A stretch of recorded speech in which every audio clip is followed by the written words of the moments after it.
There's a new trailer out for the Snow White live-action remake starring Rachel Zegler, and what would you know? They actually seem to be trying to appeal to original Disney fans for once in their lives. Let's talk about the next trailer that's probably going to get 1 million dislikes here on That Park Place. Hello, I am Jonas J. Campbell, an investigative reporter for That Park Place. It's a good Monday to you, and I hope you're having a great afternoon here. Vash, is your afternoon going well? Are you surrounded by singing animals that have emerged from the forest to comfort you after a scary jaunt through the woods? Indeed. Hi-ho, Jonas. We're just going in and laughing it up here, whistling while we work and everything like that. Yes, we've got some jaunty animals around helping me. It's a fantastic morning, but not a bluebird on my shoulder, that's for sure. That's true. We wouldn't want that zip in your doodah. Disney's Snow White box office projections look grim as audience apathy sets in. Rachel Zegler film shaping up to be a major Disney disaster. Oh, did I forget to mention that also the box office for this does not look very good. That is the article from That Park Place, which I recommend you go check out, by Marvin Montanaro there, with Disney's live action Snow White remake set to hit theaters on March 21st. Early box office projections are painting a bleak picture. Industry tracker Quorum reports that the film is on track for a $63 to $70 million domestic opening weekend, with other sources predicting $65 million. That is very low right now. I just have this up in the background for other purposes here, but I'm just going to point out that right now Captain America is looking at a $100 million 4-day, and they're trying to spin that as a positive on a supposed $180 million budget. I'm just going to say, if any of you have ever done a budget before, budget does not necessarily match spending. And also, it seems that Disney may have spent more than the original budget on this film. Specifically, we're hearing reports that this might actually be $400 million that they've spent just making Snow White. Here at this point, not Snow White and the Seven Dwarfs. It's just Disney's Snow White. Yikes. It's funny that this is detached from the man himself, but they have his name on this version of the film. Yikes. Vash, if you weren't working here at That Park Place, do you think you would be watching the Snow White film? No, not at all.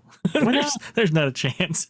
Well, I just don't think the effects, the color grading, and everything that I'm seeing is noteworthy or interesting. I do feel it. Stop. Have you not considered this film is directed by Mark Webb, the director of Amazing Spider-Man 2. It's a screenplay from Greta Gerwig, who wrote and directed Barbie. Now, there were other people involved in that as well, of course. It has music from Pasek and Paul, who did Greatest Showman, and also it has Wonder Woman in it, and also the girl from all of those films that we don't really talk about here. Possibly box office poison, young Miss Rachel Zegler. Why would you not want to go see a movie that has all of those things? Are you selling me on this, or are you attempting to dissuade me further? I can't tell. It's kind of both sides of it here. I think Pasek and Paul are actually pretty great. And there are things about this that on paper it looks like it could be a good film if you have no sense here. Yes. I mean, well, I don't know. I don't know about that. I think the audience has spoken, at least initially, with the 2 trailers previous to this one, earning about a little over 1 million dislikes. It's interesting because our detractors might say, well, wait a minute, Jonas, hang on a second. 63 to 70 million, that's almost exactly what Cinderella got with its live action debut back in the day. And it's like, yeah, that was 10 years ago. In 2015, Cinderella earned 70 million at the domestic box office. There's been just a little bit of inflation from that time. And I'll point out, of course, there probably weren't reshoots on the level that we're seeing here. Right. That was a seasoned director. Do you know who directed the Cinderella live action remake? I forget right now. It was Kenneth Branagh. Oh, yeah, that's prestigious. Yeah. I'll say the art direction on that Cinderella film, and Haley Atwell as the mom. There's so much about that film that maybe they're not treading new ground there. In fact, maybe you could call it a retread. There's some things that are actually pretty great about that film. The have courage and be kind aspect to it all. There are things that if you are a big fan of the Disney movie, that you might also like Cinderella. I'm not going to put it in the top 100 films of all time in any stretch of the means, but not bad. This is one of the better Disney live action remakes. The best probably being either The Jungle Book, directed by Jon Favreau, and maybe, depending on how you look at it, The Jungle Book, that was starring the guy from Dragon, a Bruce Lee story, Jason Scott Lee or Jason Lee Scott. I forget which one's the Power Ranger and which one played Bruce Lee. Sorry. How is it that both of them are The Jungle Book? I don't get it.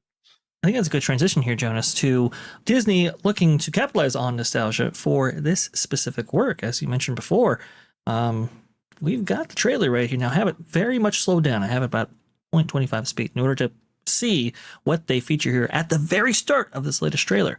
It's very fascinating. As you can see right here, that's the title card for, I believe, Snow White, but I'm not 100% sure. I think it's Snow White, but a lot of them look the same. Yeah, I think you're right. And if we go forward right here, we see a title card for Pinocchio. Yep, that's Dumbo. Pinocchio. Yep. Bambi. Cinderella. Alice in Wonderland. Alice in Wonderland. Sleeping Beauty. Yeah, I would guess Sleeping Beauty. Ooh, which one is that one? Is that 101 Dalmatians? Lady and the Tramp. Lady and the that would be the gate. Yes, okay. That's 101 Dalmatians. And then that just saw right there, Mary Poppins. I don't know which one this is for, but they're starting to do with the modern logos right now. Right, so the 90s logo there. Okay. Yeah. Here we go. Hey guys, do you remember all the movies that were good? They do this. I'm reminded of the Marvels trailer. I just have to say, I don't get to go to the theater very often. And usually when I do, it's because I'm going for work. The Marvels trailer was one of the most disingenuous things that I've ever seen in my life. They're talking about Avengers, and they're talking about how there's always going to be threats like Thanos. And this, to me, kudos to whoever cut this trailer together. You are trying to spin straw into gold. And it's that really nasty straw that's maybe been in the stable that hasn't been cleaned out for a while. Yeah, that's a tough one right there, Jonas. I am so glad that you've mentioned the person cutting this trailer together, because maybe they were fed some information about what they should highlight, what they shouldn't. It's interesting, Jonas, because when I saw this trailer initially, I was like, wait a minute. It feels like they're featuring Rachel Zegler less. Now, again, I have no hard data on that, or at least I didn't at the time, but I just felt like, are they highlighting everything else but her? It's interesting. So I went ahead and did a little bit of forensic analysis for us, Jonas. I went ahead and cut both this trailer and the previous one that was released on December 3rd in 2024. And I essentially cut out all of the parts that didn't have Rachel Zegler in them. So just Rachel Zegler compared to the amount of total screen time for the trailer. So back in December, that trailer was about 2 minutes and 24 seconds. It's about 144 seconds. And Rachel Zegler's part in that trailer was about 68 seconds worth of screen time. It's about 47% of that trailer where she was on screen. If you compare it to this one that was released on February 14, 2025, it's a 60-second trailer. She has 17 seconds of screen time, which is about 28%. It's about a 50% decline in Rachel Zegler's screen time from one trailer to the next. Oh my goodness. I she's at that threshold, and this is something we always have to account for in this space, that we're not normies at this point. We watch these things closely, probably more closely than a person should, but we're trying to pay attention to the trends and what is going on here. Rachel Zegler has reached a threshold where people that are not in tune with what is going on at Disney, which is, by the way, their primary fan base right now, the people who actually spend money at Disney are the uninformed customers who are just showing up for the next thing and being like, well, how are there so many bad ones in a row? Those people know what's going on with how crazy Rachel Zegler is. The same people who are like, hey, you hearing about that Blake Lively situation? Those are the people that are noticing that Rachel Zegler is maybe not maybe she's not Hollywood starlet material. Maybe she is person who shows up and says her lines kind of material. Like she needs to be a background character, I'm thinking. Well, apparently she is a background character in her own movie, because even the thumbnails, Jonas, look at this. You have the Seven Dwarfs in the new trailer, but in the previous, it was Rachel Zegler herself. So even in the thumbnails, even in the amount of screen time, I think, Jonas, I think they're coming to the conclusion that you are, that maybe we should feature her less, at least in the marketing material. Whatever happens in the movie, I guess it'll stay in theaters. Yep. And I just have to say, the only reason that image right there is good is because of Walt Disney and his team of animators from back in the day. Seven dwarfs on a log. I say dwarfs when it's Disney. It's my exception here. Tolkien made them into dwarves, the Oxford genius that he is. Forever, the plural of dwarfs should be dwarves, except in the case of Snow White and the seven dwarfs here. He is the reason that this moment is anything to shout about. I don't think they're going to do this moment, right? I think it's actually quite a travesty to have a movie that is based off of the film that created the 2D feature length animated industry. At this point, they have these 3D abominations that I'm sure that they didn't have enough time to produce something quality here. That is what we are at 100 years later. This is not going to be the straw that broke the camel's back. I'm not going to say that. Disney started in 1937, December of 1937, by the way, for those of you confused about that timing. And then here we are almost 100 years later, and there's this bomb waiting to go off that is Snow White and the Seven Dwarfs. They've done their best to try to delay this as long as possible. This should have been coming out almost right after the writer's strike. You guys remember that one? That's when they delayed this one and all of a sudden produced that image with the dwarfs in it. No confirmation of actual dwarfs in the film until that point, by the way, and the Seven Dwarfs not on there. I could keep ranting forever, but to me, this is everything wrong with the current Walt Disney Company. Just release it, get it over with, get this thing out of the way, take the tax write-off. I don't care. This is only going to make you look bad. Vash, what are your thoughts? Oh, I think this is only going to harm both the brand, that being Disney, and Snow White, to be honest with you, because the marketing push is severe. And well, it's interesting. So if you look at the official trailer that was released on December 3rd, you can see it has, like we've said before, over 1 million dislikes, and I believe total views is about 9.3 million. Well, this is actually competing not against itself, but against, I don't know if you've seen this, Jonas, there's the People comments. Have this to me, and I have still yet to watch this. I hear it's hilarious.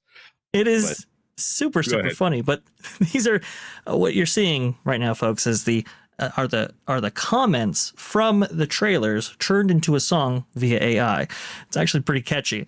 But if you look here, that has 4 million views on it, Jonas. That is half the views that the official trailer does over there on the Disney YouTube channel. You can see that right here, 9.3 million versus 4 million. Again, like ratios, it's much different here. People are they're more enraptured by the parody of this film than the actual film itself, and that right there should have Disney gravely concerned about not just the long-term prospects of Snow White 2025, but also maybe even the brand at large itself. Yeah, and having just come off of Captain America: Brave New World and watching that one, I have to say these things being in the pipeline for longer is not an indication that they're better. I keep saying this, and I don't know if it'll ever stick, but Campbell's rule is any film above $100 million, the more money in the budget, the less likely it is to be good. I don't know. Maybe tell me your thoughts on that in the comment section down below. Thank you, Vash, for putting up so much wonderful information for this video. Again, if you haven't done it, please consider subscribing to That Park Place for all the news that should be fun, Vash. Thanks for watching That Park Place News. For more information, consider checking out www.thatparkplace.com.